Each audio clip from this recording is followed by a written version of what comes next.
Democracy Now!, democracynow.org, The War and Peace Report. I'm Amy Goodman with Juan Gonzalez. We turn now from domestic surveillance to secret trade deals. The Obama administration is facing increasing scrutiny for the extreme secrecy surrounding negotiations around a sweeping new trade deal that could rewrite the nation's laws on everything from health care and internet freedom to food safety and the financial markets.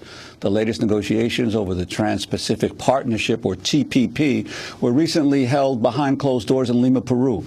But the Obama administration has rejected calls to release the current text. Even members of Congress have complained about being shut out of the negotiation process. Last year, a leaked chapter from the draft agreement outlined how the TPP would allow foreign corporations operating in the United States to appeal key regulations to an international tribunal. The body would have the power to override U.S. law and issue penalties for failure to comply with its rulings.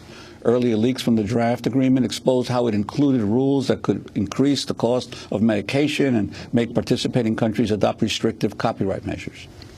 To talk more about the TPP, we're joined by two guests. Here in New York, Jim Schultz is with us, Executive Director of the Democracy Center organization, just released a report called Unfair, Unsustainable, and Under the Radar, How Corporations Use Global Investment Rules to Undermine a Sustainable Future. In Washington, we're joined by Celeste Drake. She's Trade Policy Specialist with the AFL-CIO, the American Federation of Labor and Congress and Industrial Organizations, testifying today at the Senate Foreign Relations Committee hearing on labor issues in Bangladesh. Jim, let's begin with you. You're just about to head off to the United Nations. You're usually in Bolivia. Yeah. Talk about, I mean, most people have not even heard of what does TPP mean? Right.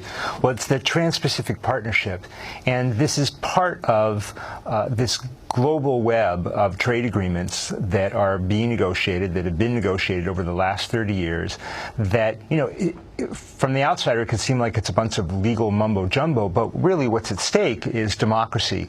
The report that we just put out looked at a very troubling part of what these agreements involve, which are these special trade tribunals that are used by corporations to directly undermine the ability of citizen movements to influence their government. You know, the famous case, of course, is the one from Bolivia, where Bechtel from San Francisco came in, privatized, took over the privatized water system, raised people's rates up by more than 50%, was kicked out by a popular rebellion, and turned around on a $1 million investment and sued Bolivia for $50 million.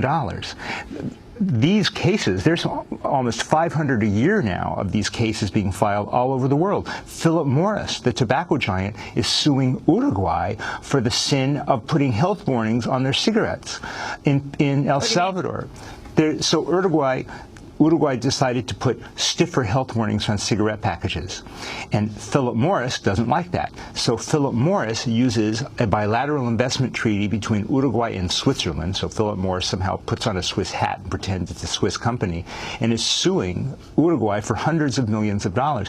This is everywhere. I mean, one of the most egregious of the current cases is in El Salvador, where, I mean, here's the community of Las Cabañas that discovers that this Canadian mining firm is going to dump poisonous chemicals into their drinking water to suck gold out of the ground, and they do what citizens are supposed to do. They hammer on their government until they get the government to agree not to let the mining go forward. So what does the company do? The company turns around under one of these trade agreements and sues for $315 million. So what you have, it's a win-win for the companies, because they either win huge amounts of money. I mean, this is 1% of GDP in El Salvador. The amounts of money are enormous. Or, just as important, they have a chilling effect on the ability and the willingness of governments to protect their people. And you're saying there are as many as 500 lawsuits a year related to these kinds of trade infringements? Yeah, it's grown like this. And it's a new derivatives market. These companies that are bringing these cases will actually go to investors and say, we will sell you for a price, 30% of the cut if we win the case. I mean, it's a marketplace, but the bottom line is what it means is if you are looking for the protection of your environment, watch out to be sued. And this is not just poor countries. Germany is getting sued because after Fukushima, the citizen movements there were able to win a moratorium on nuclear power. And so the Swedish company involved in the nuclear power industry is suing them for 700 million euro. And the TPP is just going to bring more of this. But the other side of this is that obviously these corporations are reacting to an upsurge of citizen movements, insisting on protecting their environments and protecting their resources. So your sense is that that there's been a huge spurt in over the past decade or two in terms of the citizen movements forcing their governments to try to protect their resources? Well, I think that's certainly true if you look across Latin America, where citizen movements and more progressive governments have been able to take these kinds of actions. And look, if you talk to a lawyer who makes $1,000 an hour representing these corporations, they'll say, look, we need legal security. Countries need foreign investment. We need legal security. We're just trying to protect against the possibility that someone comes in with soldiers and takes away our mine. But this is not just about them getting the $5 million they put in back. Under these bilateral investment treaties, and certainly it's going to be the same under the TPP, these corporations can sue for the profits that they expected to earn and didn't. That's why you get these sums that are just off the charts. President Obama's nominated Michael Froman as Kirk's replacement for U.S. Trade Representative. Last year, he defended the Trans-Pacific Partnership during a speech at the Center for Strategic and International Studies. I don't think I have to tell this audience how important the Asia-Pacific market is to the United States, whether it's manufactured goods, agricultural products, or services. It represents 40% of global trade. In 2010, U.S. goods exports totaled $775 billion, comprising almost 60% of all of our goods exports. And goods exports to the region are up 25% over the last 2 years. For our farmers and ranchers, nearly 3/4 of our total exports go to Asia-Pacific customers. And for our service providers, nearly 40% of their total services exports go to the region. And these benefits are not just for the big multinational companies, but for America's small and medium-sized enterprises too, who export over $170 billion to the Asia-Pacific region. That's Michael Froman, nominated as the replacement for Ron Kirk as U.S. Trade Representative. Celeste Drake, if you can talk about the significance of what he said in the TPP, where you're coming from the AFL-CIO. Absolutely. Thank you very much. We question the wisdom of pursuing the TPP in the first place. We do have, for better or for worse, the World Trade Organization, which has lowered tariffs around the world and has allowed us to increase our exports, as Mr. Froman was explaining in the speech. So what the TPP is about is all of these other things around the tariffs. So it is about these investor-state dispute tribunals. It's about harmonizing rules for food safety. It's about harmonizing rules for intellectual property. A lot of rules that if citizens aren't really participating in the formation of those rules, they're not necessarily going to work out and inure to the benefit of working people and America's citizens. So we're very active in following the negotiations, in advocating for better rules that will help workers, real farmers, small businesses, because our past trade agreements, starting with NAFTA and on down the line, have basically been big packages that benefit the 1%.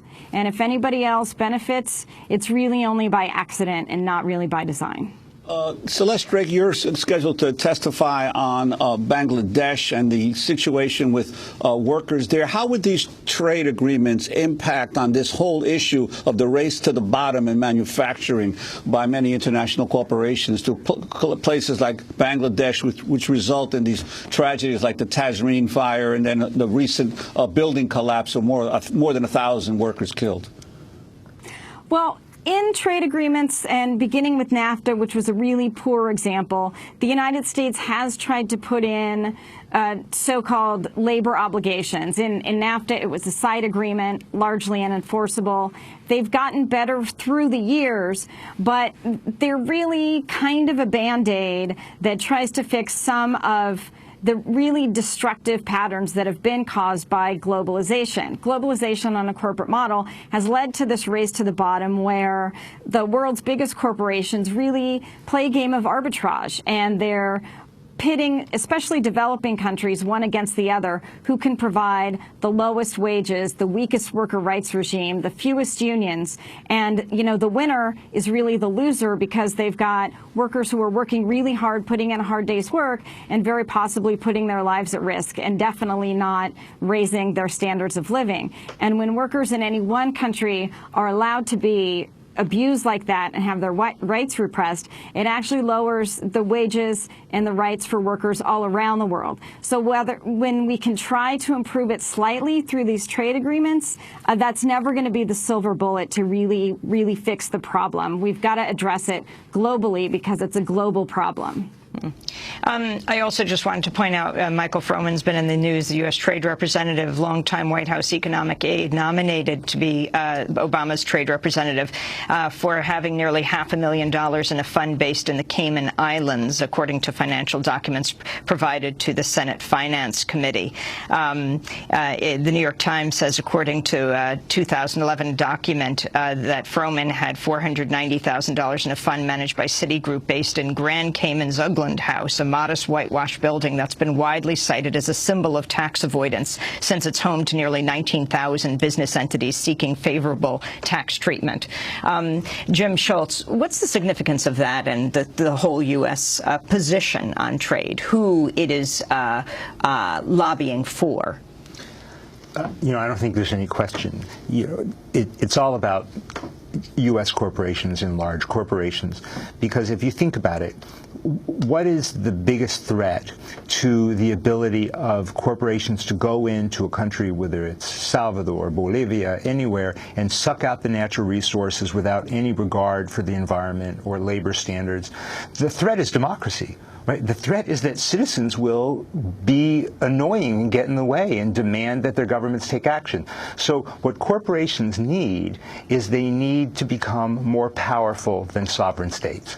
And the way they become more powerful by sovereign states is by tangling sovereign states in a web of these trade agreements that allow them to go to tribunal systems like the one at the World Bank and force governments to take these kinds of actions. You know, I was at the UN yesterday, and I was talking about this, and there was a man from Kenya who was explaining, look, these bilateral investment treaties, these investor dispute resolutions, the corporate trade panels, they were imposed on his country, as they were in many countries, by the World Bank as conditions of lending. So it's a straitjacket that the U.S. supports because it is pursuing the interest of U.S. corporations. This has nothing to do with protecting public interest, and it's a violation of public interest and a blockade against democracy. Jim, I'd like to ask you something not directly related to the TPP, but last month, Bolivian President Evo Morales ordered the expulsion of the United States Agency for International Development, USAID, from his country. And you're very familiar with the situation in Bolivia. In a speech, Morales cited the recent comments of Secretary of State John Kerry, referring to Latin America as the U.S. backyard. He also accused USAID of using international assistance for political destabilization. We have a comment of Kerry saying that. Some institutions from the U.S. Embassy continue to conspire against this process, against the people, and especially against the national government. And that is why, using this gathering and the 1st of May, we've decided to expel U.S. aid from Bolivia. U.S. aid is leaving Bolivia. I ask our brother foreign minister to immediately speak with the U.S. Embassy. No more U.S. aid which manipulates, uses our brothers with charity. And for our radio listeners, that was obviously not John Kerry, because his Spanish is not that good. That was Evo Morales, the president of Bolivia. Your comments? Well, you know, it's a double-edged sword. There certainly are projects in public health, these kinds of areas where USAID has provided funding and it's not political, and those programs are going to lose their funding. But it's on the U.S.'s doorstep. The fact is that the United States government has historically used USAID to have a political agenda to strengthen the opponents of the government. And, you know, Bolivians don't feel any more happy about that than people in the United States would if we found out that the Chinese Chinese government was funding Democracy Now! And so I think that this is really what's behind it. But the reality, and this I think is important to note, Bolivia and the United States really don't have any strategic interest with one another anymore. That's really the heart of it. Bolivia doesn't really matter to the United States. It's not a strategic player, and the United States really doesn't matter very much to Bolivia. They haven't had ambassadors since 2007. So I think that what you're seeing is it's just a bad relationship that is not getting any better, and you know, there's always a lot of support in Bolivia when the president just says something against the United States, and this is a good time politically for him to do that. You know, USAID's money has been cut radically over the last few years. There's just really not much left of the relationship altogether. Well, we want to thank you both for being with us. Jim Schultz of the Democracy Center, usually in Bolivia here, going to the United Nations today, and Celeste Drake of the AFL-CIO. The AFL-CIO and Celeste Drake are going to be testifying before the Senate Foreign Relations Committee today on labor issues in Bangladesh.